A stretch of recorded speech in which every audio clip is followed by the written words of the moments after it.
Nous voilà arrivés dans ce quatrième accord Toltec, fais toujours de ton mieux.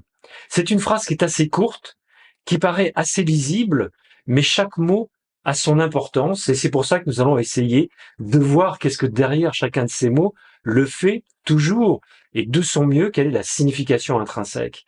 Le faire, c'est une action, c'est un verbe, ça veut dire qu'il faut agir. Et je pense que ces quatre accords Toltec qui sont la voie de la sagesse, qui permettent un certain bien-être et un équilibre dans nos vies, eh bien, ça veut dire que ça doit se mériter quelque part, on doit agir, on doit faire des actions, on ne peut pas être passif par rapport à ce sujet-là.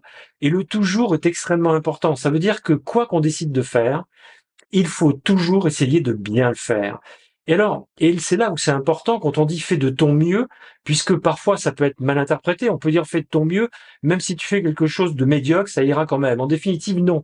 C'est ni une recherche de la perfection, qui n'est pas de ce monde, qui serait en quelque sorte un excès, ni une recherche de l'action, on va dire, sans y mettre tout son cœur, sans y mettre toutes ses capacités.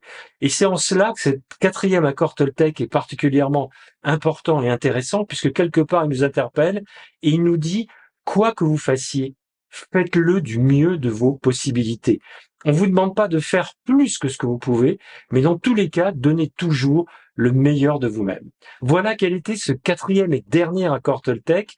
Et c'est vrai que quand on les additionne, si on essaye de les intégrer dans sa vie, dans sa pratique, qu'elle soit personnelle ou professionnelle, on se rend compte que c'est la voie du bien-être, la voie de la sagesse et une certaine voie de l'équilibre que nous essayons de poursuivre dans nos différentes interventions au rythme de l'humain, où on essaye de faire en sorte à ce qu'on respecte le tempo humain dans une époque où il est plutôt bousculé.